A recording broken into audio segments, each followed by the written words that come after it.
This is ACOFAE.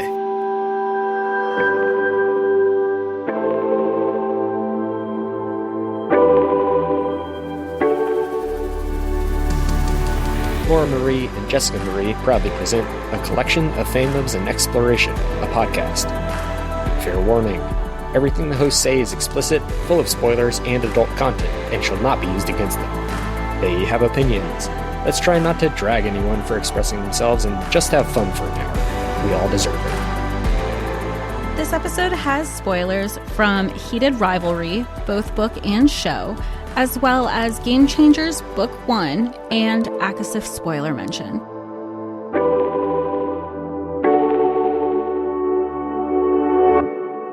Hi everybody, welcome to ACOFAE, your weekly deep dive into the fantasy, literature, and fandoms that we love. I'm Laura Marie.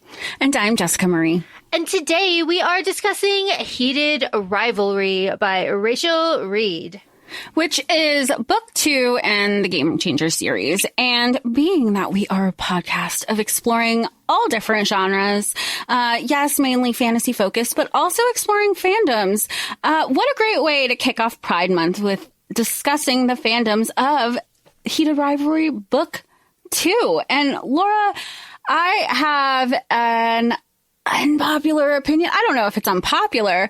I think it's an opinion that I've only said one time before on this podcast, and it was in relations to Devil Wears Prada.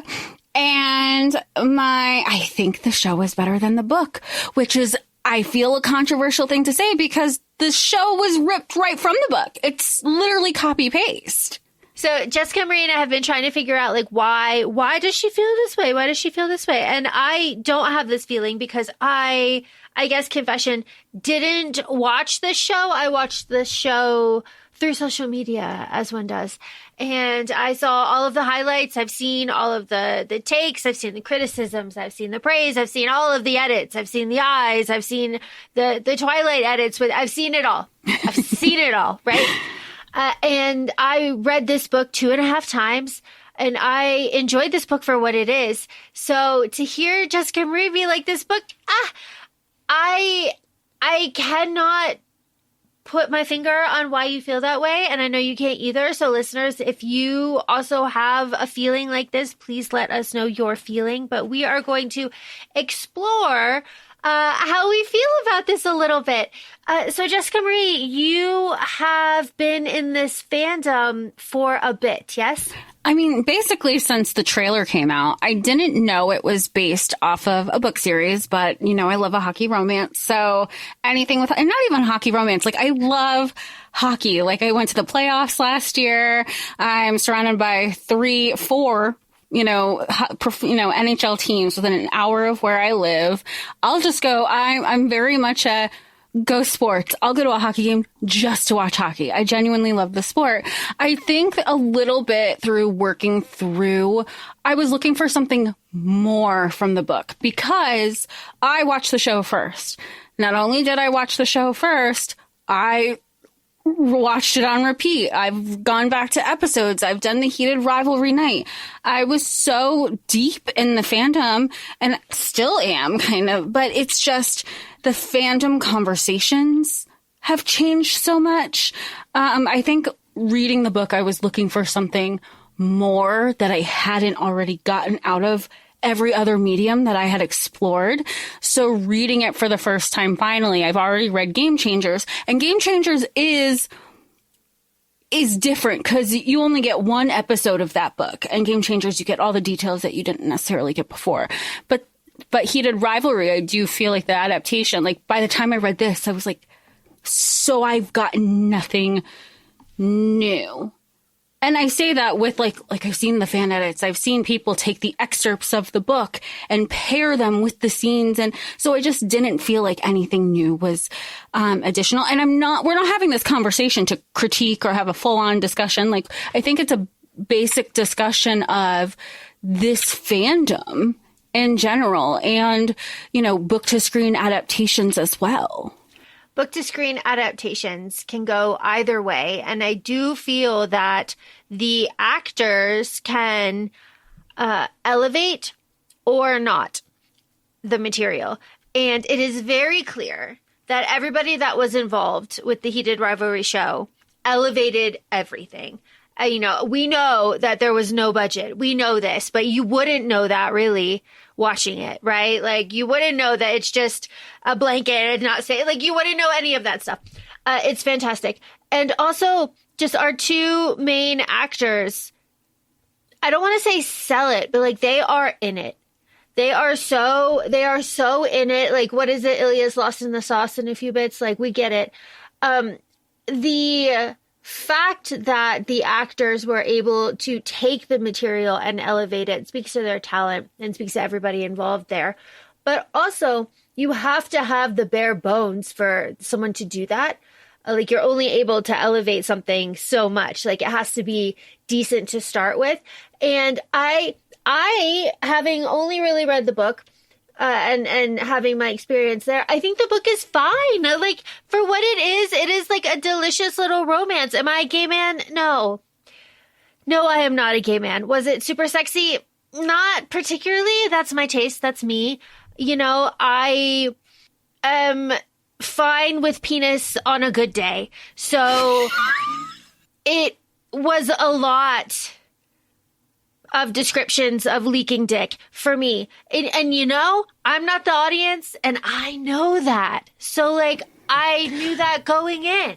And the audience that it's for, it works so well. I mean, I know we were chatting before, but I have friends who have gotten back into reading because of this series. I have friends that read this series prior to the show's adaptation, being that they saw themselves in these characters. They saw representation. They saw storytelling with characters in mind, with their lives in mind, I know even someone recently, he had said, like, he wanted to turn down his screen time on his phone. So he got back into reading, and he loved the show so much that he was able to start reading. Granted, some of the descriptors, like he was even saying, he was like, I think I needed to take a break. Like, visually, it was one thing for him because him and his partner would watch the show.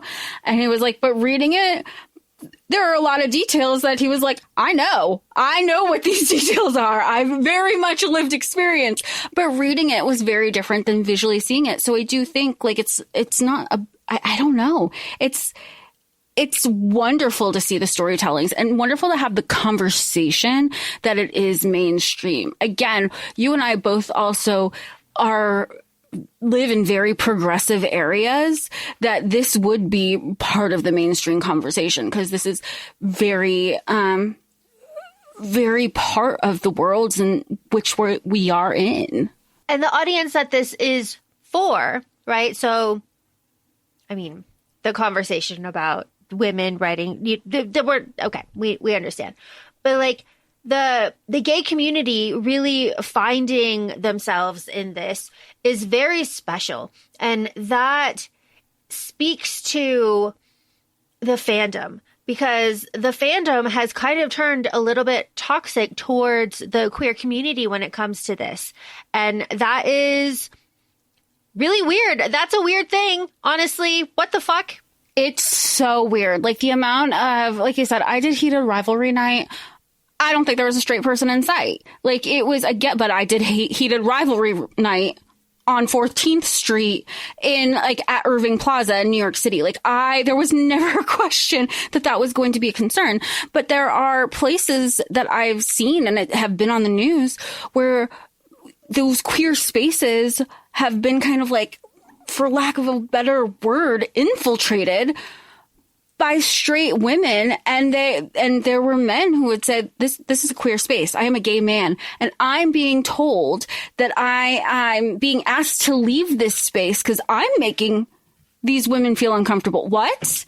It was at that point during, maybe it was like February of 2026, that I was like, it's the same feeling that, remember when quote unquote book talk became something else entirely where you didn't want to associate anything with. And we recently had this conversation with our women in media too, of anything that women like, especially women with reading and fantasy books. The second it was fantasy and favor involved, women like reading smut. And it was like this negative connotation. It really made people feel like, well, I don't want to associate with book talk because the media associates it with this other thing. And that's kind of how I felt with the Heated Rivalry fandom for a bit, because of that, what was happening and how straight people were treating queer people in their queer spaces. We were just welcome. Like, it's so interesting how you're reading, this is storytelling, and you are putting like this wall against you and other people where everybody should be just embracing. Like, this is this is just other people that I get to understand.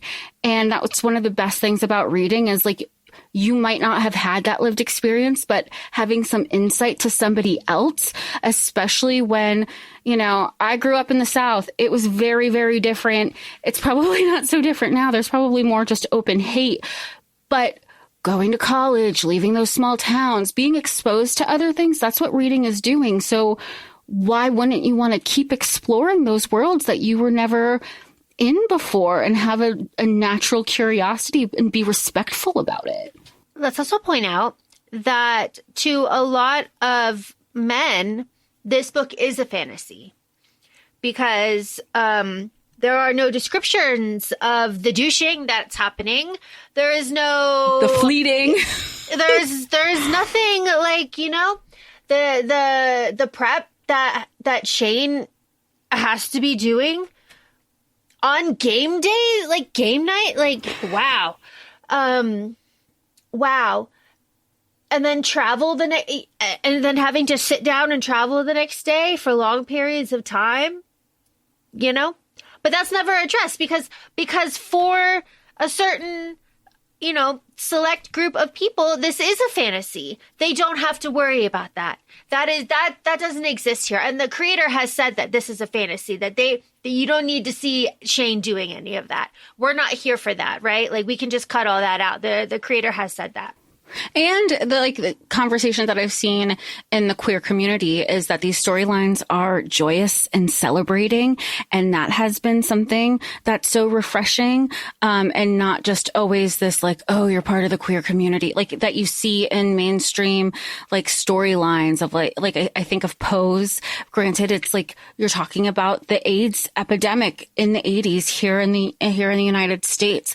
And they have so many people that they know that are dying, that are exposed to HIV, like all the storytelling. Some people, they're on the streets, they're sex workers, they're trying to survive because they've, been kicked out of their homes. Like, yes, that's very much a reality for so many people, but Game Changers was like not focusing on the negative. Granted, you have, closeted players here in the series. However, it's still celebrating their joy together and like how everybody's continuing their lives. They are multi-millionaire NHL athletes who have multiple houses and are just looking to find happiness and joy when they can, where they can. They're NHL super. Let's talk about it. It's clear who these people are. Okay. It's clear. You told me. I had no idea. It's clear. This is Sidney Crosby and Alex Ovechkin. It's right there. So for me, not that I'm anybody special, but for me, it was weird because there is so much conversation about fan fiction and like, you can't, fan fiction is this and fan fiction is that. And like, oh my God, this is like Kylo Ren fan fiction that, this is Draco fan fiction. Oh my God. It's fan fiction on real people, which the actor Hudson Williams has even commented about, like, y'all need to stop with the fan fiction. Like, I forget what he was called, like real person. It's like RPF, like real person fiction. He was like, because I guess there's a lot of fan fiction out there about Hudson, not Shane, but Hudson and Connor Story, who plays Ilya in the show. And he's like, look, do all you want with Shane and Ilya fan fiction. Those are characters. It gets weird when you're doing it with people. And that's how they're Sydney and Alex fan fictions. That is I'll always read a fanfic, but my hard line, I think, is with real people. It's just a little bit icky. I have to think that if Sydney and Ovechkin are aware of this, they are either chuckling, wishing they got a check, or feel a little bit weird about it. Maybe all three, Who can say? Okay. We have talked a lot about this, though. The book and the show are incredibly, incredibly similar. I, who watch the show through social media, cannot discern a difference. But Jessica Marie, who are these characters? Who are these people? What are we talking about? So we have, I really feel like we only have two in the book that's referenced. We have Shane Hollander, who is our center for the Montreal team. And then we have Ilya Rosenov, who is our central for the Boston Bruins, essentially. And they are rivals because the media put them against each other. And that's kind of how... the media put them against each other. They're already competitive by nature. They were the top athletes in their junior division. They've been playing hockey, and they both wanted to go pro. I think once you get to a certain level of athleticism, especially when you're a minor, you start having those conversations. Are you going to get drafted instead of going to college? Or are you going to do college first and then you become a first draft pick after? And every sport is different. So, and the rules are different also because you have Shane, who's from Canada, and you have Ilya, who's from Russia. So the expectations are different. It's the same concept of Friday Night Lights, in an SEC school or an ACC school. Like, football is life. And a lot of these areas, especially Canada, especially Russia, hockey is life. So the priorities are different. Obviously, right away, they have different living situations with their familial support. You have Shane, who has very, very lovely, supportive, only child, only child of two parents who are well off. One works for the government. The other is head of marketing. She's basically his brand manager, getting him deals left and right. You have Yuna and David Hollander. Then you have Ilya trying to escape Soviet Russia. Completely illegal for him to be who he is, even though he is, openly bisexual, at least openly to himself. He has, he's come to terms, he shares it with the people that he's close, but understands he can't share beyond his interest for women because he is from Russia. He can't go back. There are death threats. Even when they have the Olympics, nothing can be said. So, he's messing around with his former coach's son, and his father and his brother are both in politics. They're cops. I think they're in politics in the show, but they're cops in the book. And that's just as serious. And they're well off to as you can be in Russia with the connections that he has. And they look to Ilya for that. They're really our main characters. You also have some of our side characters that we know from the shows and are included in the shows.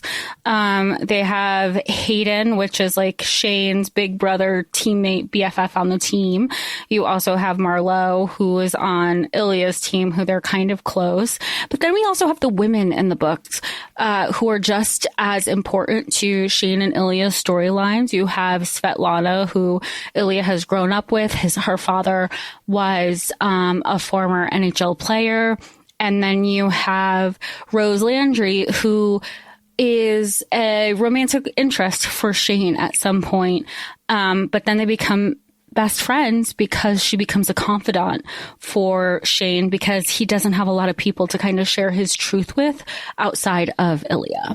So this is a love story, obviously. This is a fantasy love story. At this point, all romance feels like fantasy. It does. It really does. It really does. And objectively, this book is very sweet. I feel like Shane and Ilya meet when they're 17, at Junior League, in Saskatchewan. And later, Ilya brings it up. Like, I was looking at your freckles. I hated you, but I couldn't take my eyes off your freckles. We always love that. Tell me when you first fell in love with me. Everybody loves that trope. So I found myself, because, reading the book, I found myself picturing Ilya and Shane from the show, and all of the highlights that I saw on social media from the show are in the book. The loon getting caught by the parents, all the cute stuff at the cabin, the concussion in the hospital, getting hit, like all of this stuff, the condo, the night in Vegas, all of that stuff, is straight from the book. So again, it speaks to the actors that were able to like really sink their teeth into this material and portray these characters in such a way that they are one and the same for me, just like a casual viewer, truly. So I have to say that I really enjoyed both of them. I enjoyed both of their characters so much. And I did the audio version of this, and I did it through the library, support your libraries.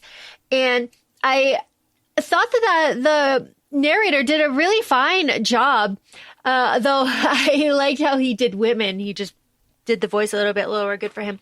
But I was able to lose myself in the story because the narrator did the Russian accent, and it wasn't terrible.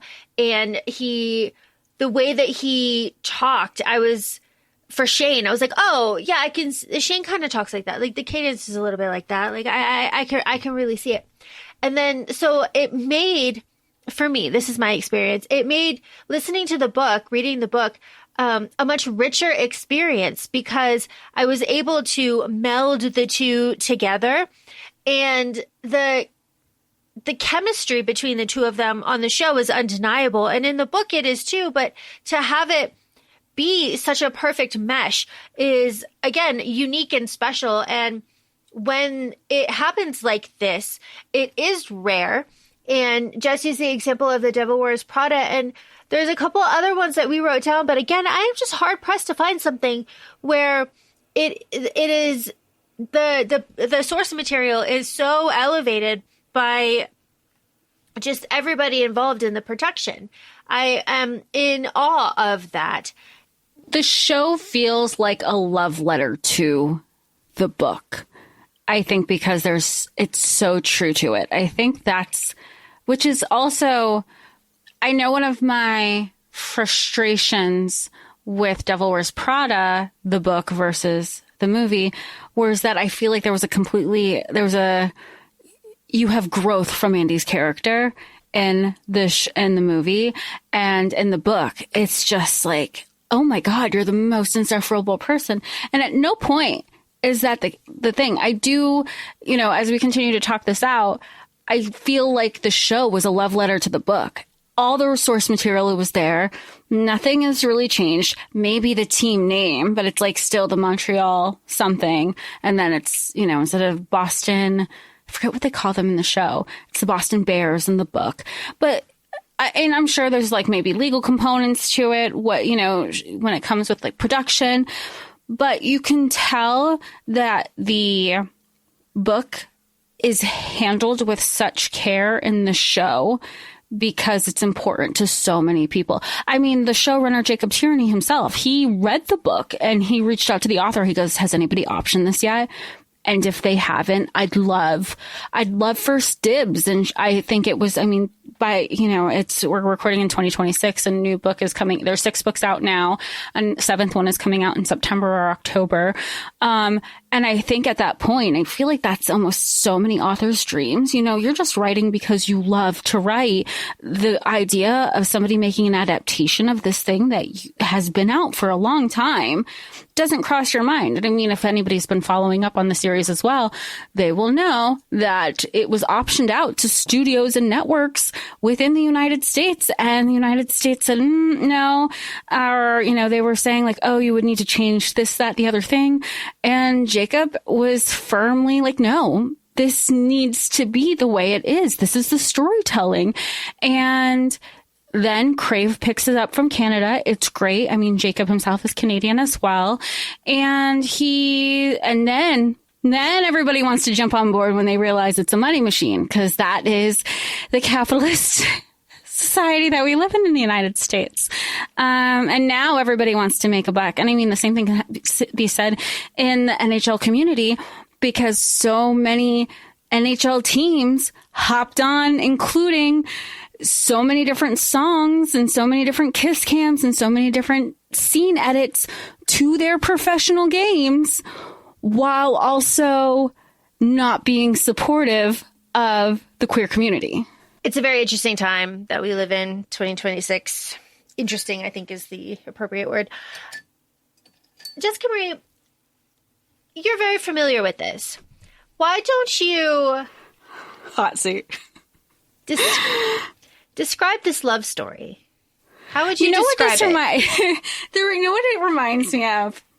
In the most simplest of terms, when you have a situationship when you're younger and everybody's like, I don't want to call you my boyfriend. I don't want to call you, my significant other, but it's also very Brokeback. I can't quit you. That's what this story is. It's the situationship that they, they're not exclusive, but they can't quit each other. They keep trying to go on and move on from other people.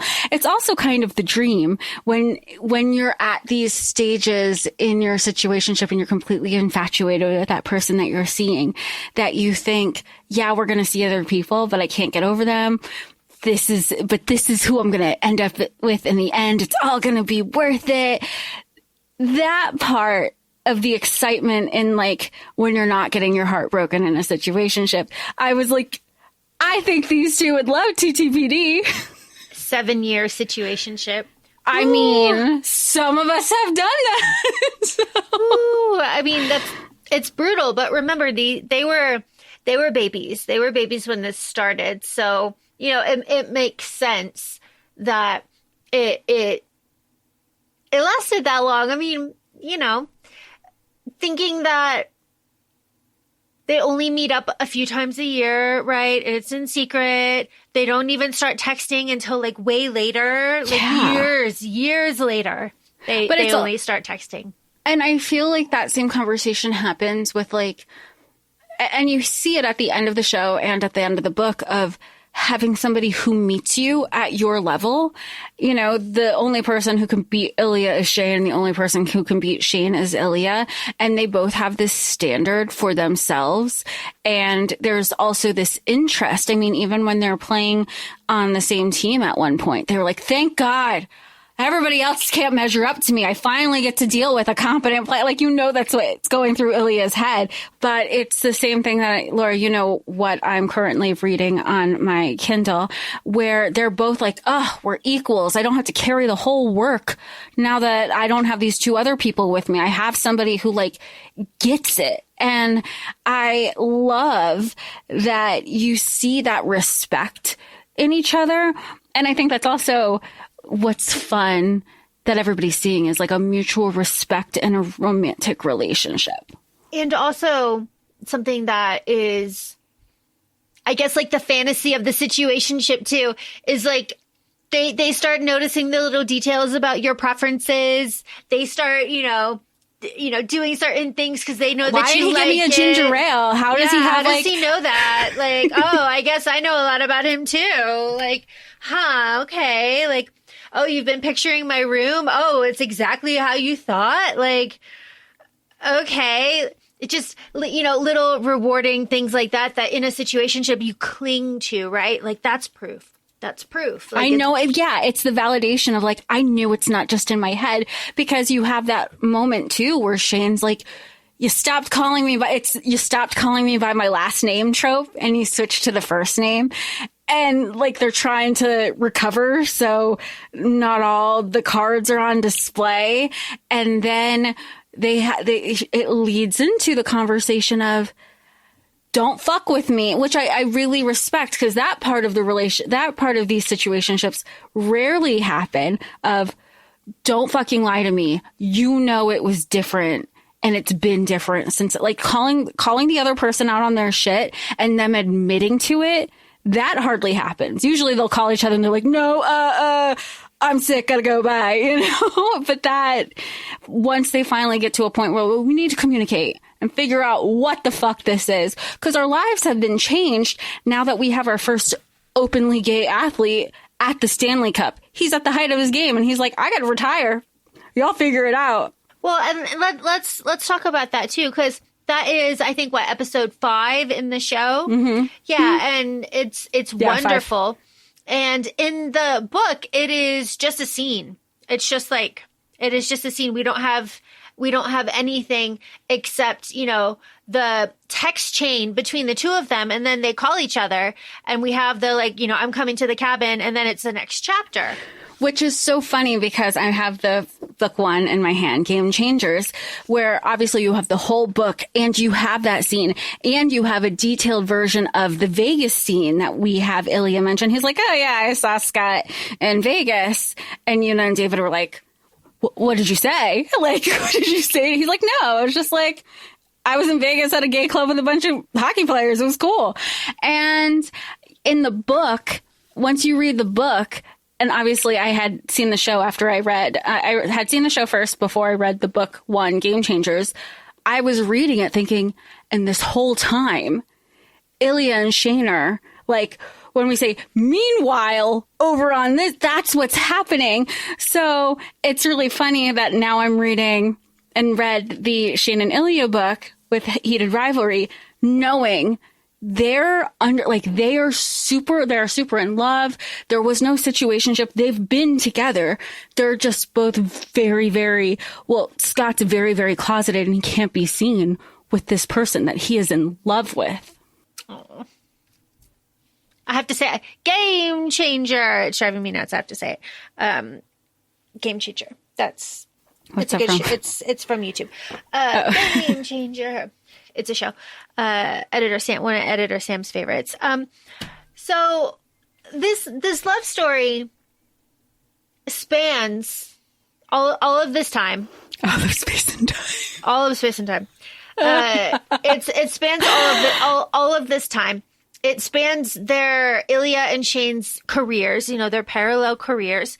We have the moment where Shane is hurt, and that kind of solidifies everything for Ilya in like a certain way, like, oh my God, I really care for this guy. What's going to happen? Oh my God.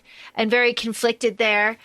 It is really wonderful to watch these two men fall for each other, and to have the conversation of like, who fell first. I am unsure. Sometimes I think it's Ilya. Sometimes I think it's Shane, but Shane was so closeted, sort of, that I don't know. I think Ilya fell first, and Shane was curious. He was more curious than fell, I think. And I also find it interesting that, Shane, you just like to be bad. You like to be bad. I love the teasing. I love their relationship. I also really love how Shane really struggles with his sexuality for like a good first half of the book, where he really tries with Rose. Like he's really excited, but he's just one of the girls. He's just one of the girls. And, you know, coming to that realization for him was difficult, but Rose is such a wonderful character in the book. She sits him down and is like, look, I don't think this is working, and I think maybe you have something that you would like to share. Like, I am a safe space for you to maybe admit something.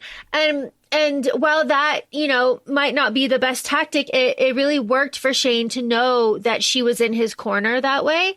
And wasn't judging him for it, because I think there was a level of guilt for Shane to be like you said, when they first started talking, she was like, oh, I know all about Michigan. I know about hockey. My brothers do.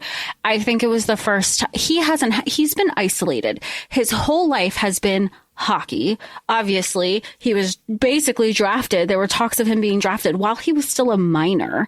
And so this is the first person outside of the hockey world and of an opposite gender that he was having a mutually beneficial conversation with and having like a lot of shared excitement, that he was just like, oh, I guess this is what having a crush on somebody feels like. We get along so well, not realizing that he was like, no, you really like Rose as a friend. And I love that for both of them, because she created that space to be like, hey, look, and no judgment. Don't feel guilty. It's not going to work for everybody. I love their friendship. And I like that we see that grow a little bit in the book, and then definitely a lot more on the show of her being a sounding board to like reach out, like, hey, you're in the hospital or you're with your parents. How's that going? And they even joke about, oh yeah, let me get a hot male nurse taking care of me. That's one way I could come out, and, it's always interesting because it's like you can be out with certain people, but you don't necessarily feel safe being out with everybody. And that just goes to highlight, like, Shane has so much support and Ilya has none. He has absolutely none. He starts off with none and he ends up with Shane's entire family.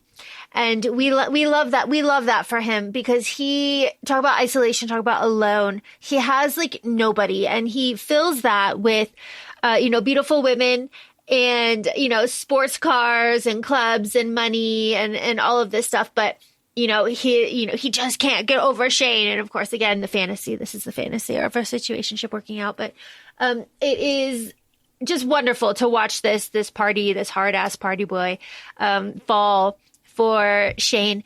And in the book, though, I found Shane to have like this weird kind of attitude about women, just in like the couple sentences that he says like, and I guess I have to try with beautiful women. I mean, my God, at least they're everywhere, and like, it was like, I see what you're trying to say, but you're coming off kind of an ass, because not all men, but men are still men.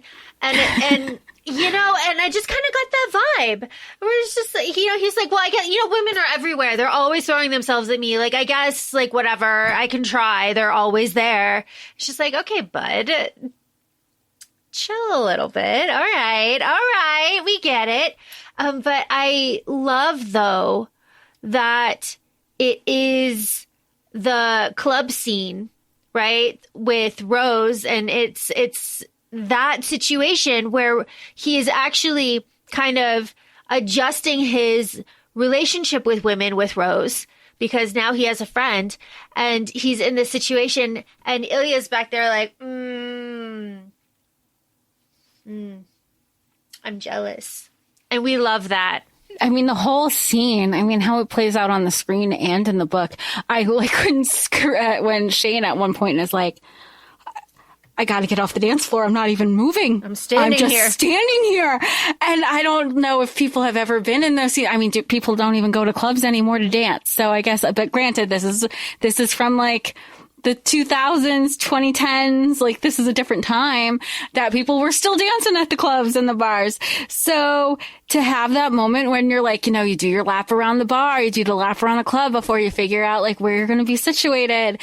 And then to have that, you think you're situated, and then you see the crush, you see your situationship, and you're not together, but you also know they're not there with you. Red.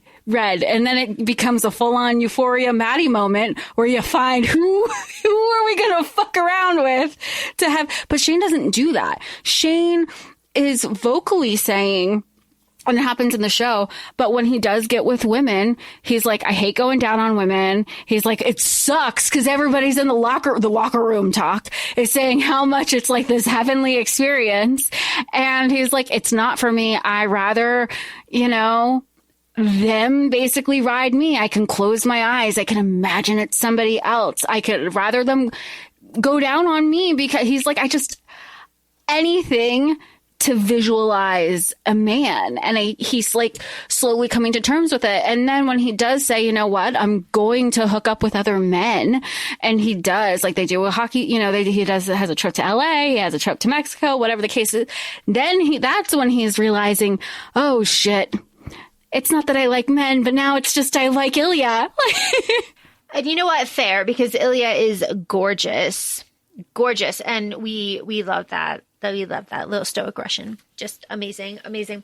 And yeah, he does say like he has to psych himself up to go down on women because he's not an asshole. He will reciprocate. He just hates it. And honestly, like, don't bother. Like, I feel like I would not. You can tell. You know what?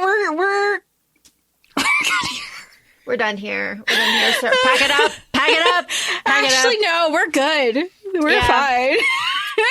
And it is funny when Rose and Shane have that conversation. He's like, "Is it the sex stuff? Like, I know it's not great." She's like, "It's not great." Like, so that's very sweet too. It's just very funny. The descriptions of the sex. Here's the thing. The book is hockey, sex. Hockey, sex. Hockey, sex. Not a lot of hockey. There's not a lot of hockey. We skate a couple inches and then we're fucking. And then we lose a face off and then we're fucking.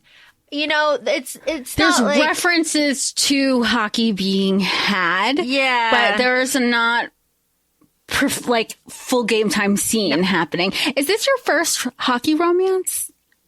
Yes. Okay. Not that that's surprising. It's not like I read a lot of romance. I guess it's my first sports romance.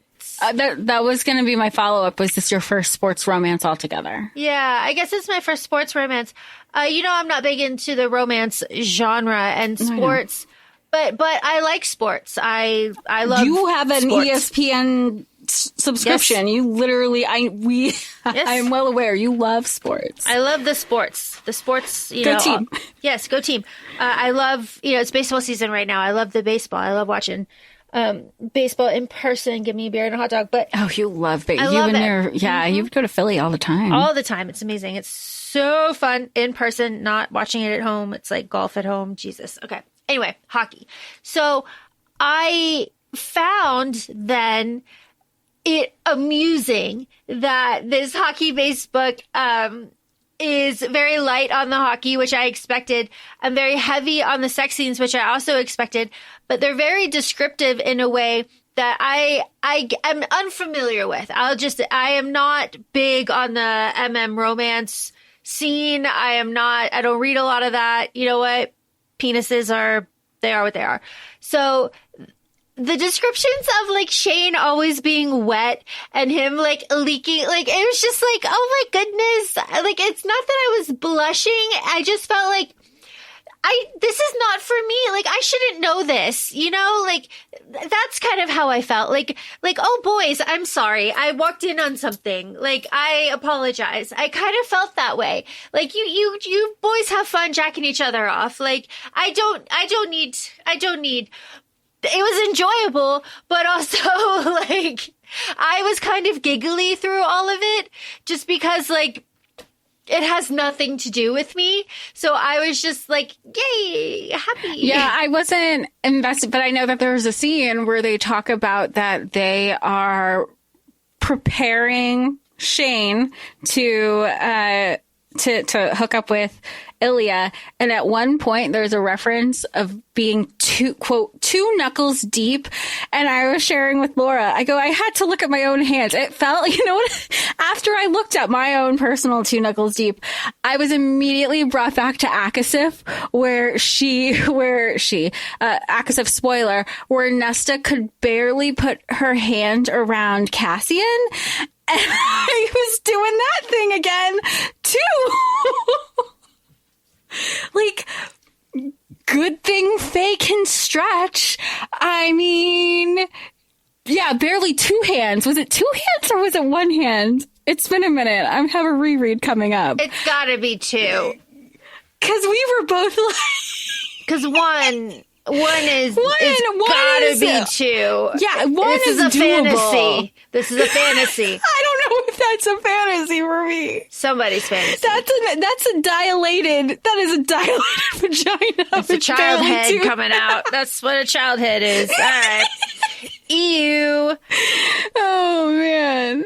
All of that to say that I was just like kicking my feet with all of this wonderful fantasy gay sex, because it is not something that I read about or experience in my daily life. So I was like, oh, all right, let's have some fun, boys.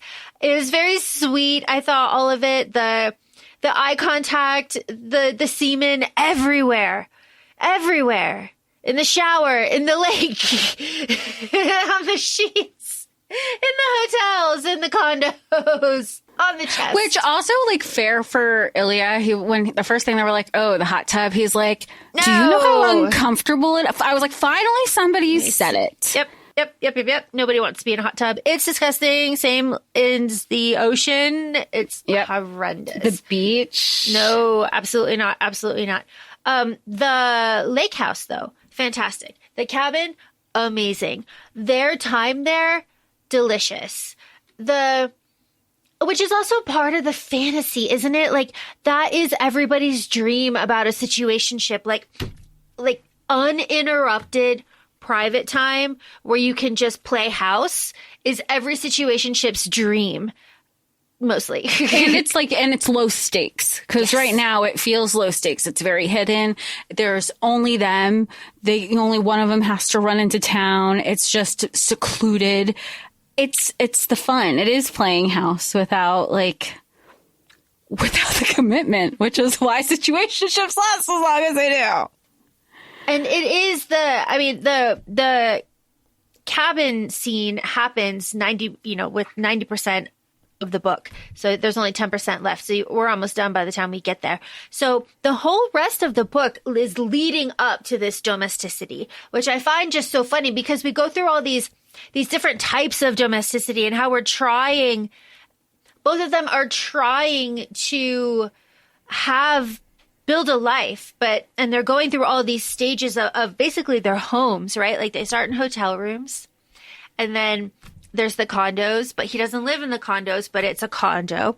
And then they have lots more hotel rooms, and then they go to Ilya's penthouse, right? And that's his. They go to Ilya's penthouse, and then they say, like, Shane, I've never seen your room. Shane, I don't know, your house. I don't know anything about you. I don't know, your space. You've been to where I am.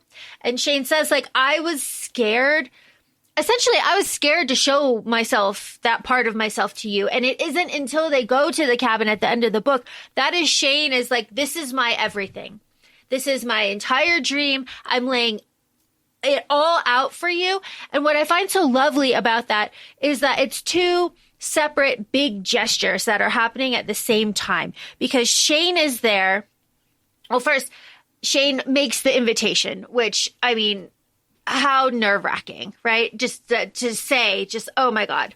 Well, I think it's also because he was high off his pain meds in the hospital, where he even comes out of when he's sitting on the couch right before the Stanley Cup playoffs, and he goes, I don't know. The hospital was a haze. I don't know what I said, but I do remember Ilya was there, and that was kind of sweet. And I feel like that's the way it's portrayed in the show, is where Ilya says, I'm coming to the cottage. And Shane's like, what?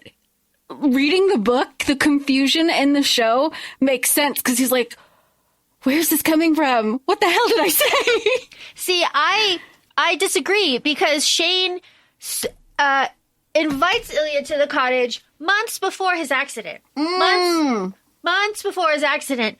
And, You're right. And Ilya actively ignores it. And he ignores it and he pushes it away, and Shane doesn't mention it again until he's in the hospital on the drugs. Because he completely forgot about the original, the sober thoughts. Well, exactly. So when, when he's on the drugs, he's essentially begging, like, please come. And like setting it up, like, look, 2 weeks. Yeah. Uninterrupted. Nobody else. You don't even have to go. You don't want to go back to Russia. Yeah. I don't want you to go back. Like, you can stay here. There is a viable option for you. Exactly. So that is Shane's big gesture, his first big gesture. Ilya's big gesture is he accepts and he makes the effort and he comes and he admits that he's scared shitless. And then Shane, his gesture is opening up and showing him the cottage, his favorite place in the world, right? His entire life, everything that he loves is there. This is his dream place. Ilya, his big gesture is where he says, I love you. He says it first.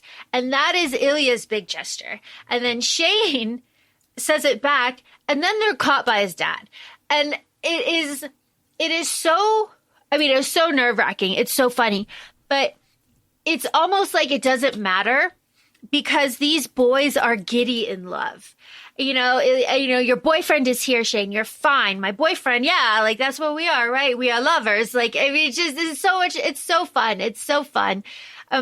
So that, all of these like big gestures turn into this like big declaration of I want a life together and we need to work together to make it happen. And then you just add Shane's mom in there, who is like, let's do this.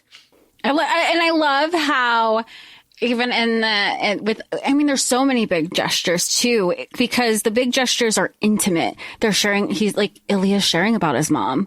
And then what's the first thing Shane does? He's like, we got one. If there's anything I learned from my mother, we got to spin a new narrative because we need to be seen together without having anybody raise eyebrows. So we're going to do, he said, I already been wanting to do a charity. Let's do it for this thing that we both love. This thing that's important to both of us. We'll name it after your mom. Like, my mom will totally help him help spearhead this whole thing. And I love, and again, it's in the show, it's in the book. And when they're like, oh, it was the playoffs when you guys were on the same team. You guys had such great chemistry. They were like, since junior league, and they were like summer before or whatever. They were like, holy shit. Now it makes sense. To us, it's this brand new information. Now they're like, calmness with each other makes sense because this isn't new to them. This is almost 10 years of a situationship. And then they solidify their situationship, Ilya and Shane. So they are together. They tell their best friends. Shane's family already knows. Hayden ends up knowing. They launch the charity together. And that's the end of the book. The book ends there, essentially, with just like, I love you, I love you, I love you, I love you, I love you, and that's the end of the book. Lovely, wonderful, very, very fun, very sweet, just like a little sports fantasy romance. I love it for what it is. And, the show, again, elevates what was here, and that speaks to talent. And how amazing must it be to have talent? Love it so much. With that being said, feel free to follow us on Instagram. We're at ACOFAE Podcast. We're also both on TikTok, ACOFAE Laura and ACOFAE Jessica. Feel free to rate us 5 stars on any of your listening platforms. We'd greatly appreciate it. Thanks, and talk to y'all soon. Bye. Bye.